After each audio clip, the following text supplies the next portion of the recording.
Buruli ulcer is a horrific, infectious tropical disease. It is a microbacterial mystery that contaminates its victims with grotesque, debilitating skin lesions. The dreadful disease has been reported from 31 countries in Africa, the Americas, Asia, and Western Pacific, mainly in tropical and subtropical regions. Bizarrely, it seems to affect people differently in different parts of the world. In Africa, Buruli ulcer is a cruel curse afflicted mainly on innocent children between the ages of 5 and 15, who tragically contract it by merely collecting water. When I first went over to Ghana to work on Buruli ulcer disease, I'd read a lot about it and I'd seen a lot of photographs, but little did I know the impact emotionally that it has on a person to see these children with lesions on their bodies, suffering through a horrible stigma of having this and seeing how they're shunned in public, but seeing the problems that it presents to their parents as well, not being able to work and having to tend to them in the hospital. Buruli ulcer is one of the most neglected but treatable tropical diseases. However, the exact mode of its transmission is a mystery. As a project as important as this, and with so many unknowns, not knowing how people get it, not knowing the best treatment for it, with so many things like that, continuity of funding so that the research train can keep on rolling,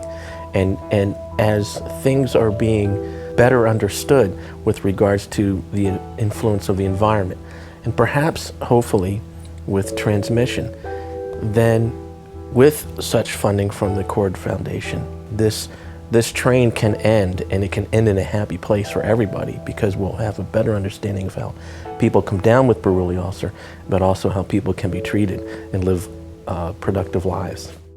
The McCord Research Foundation is a proud financial contributor of the research performed by the Merit Lab, a group of undergraduate and graduate students, postdoctoral associates, and research associates at Michigan State University.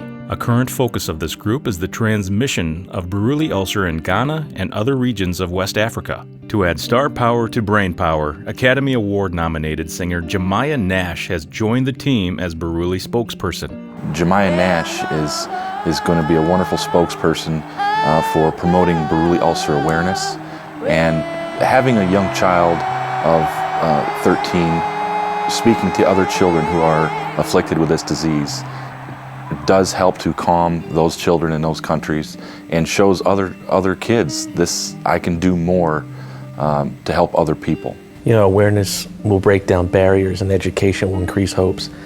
And I think Jemiah Nash is an excellent choice to lead us down that path. The work that the Merit Lab has passionately completed so far is merely the beginning and begs answers to newfound questions. Really what we need is some long-term research to try to answer these questions to prevent people from getting the disease.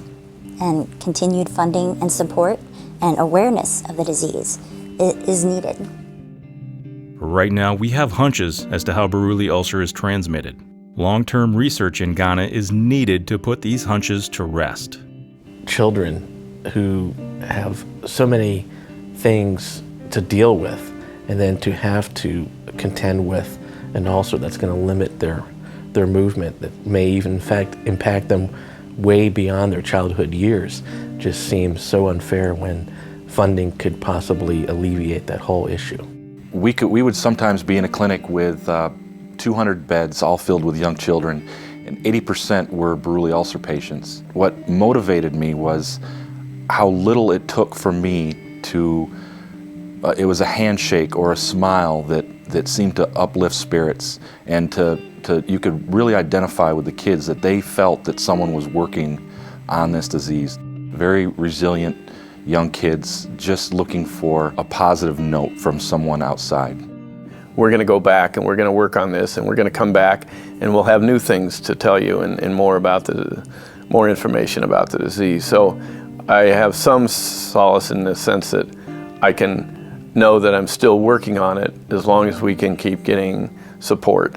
And the McCord Foundation has really supplied funding to be able to feel that way without having to worry about, I'll never be back to Ghana.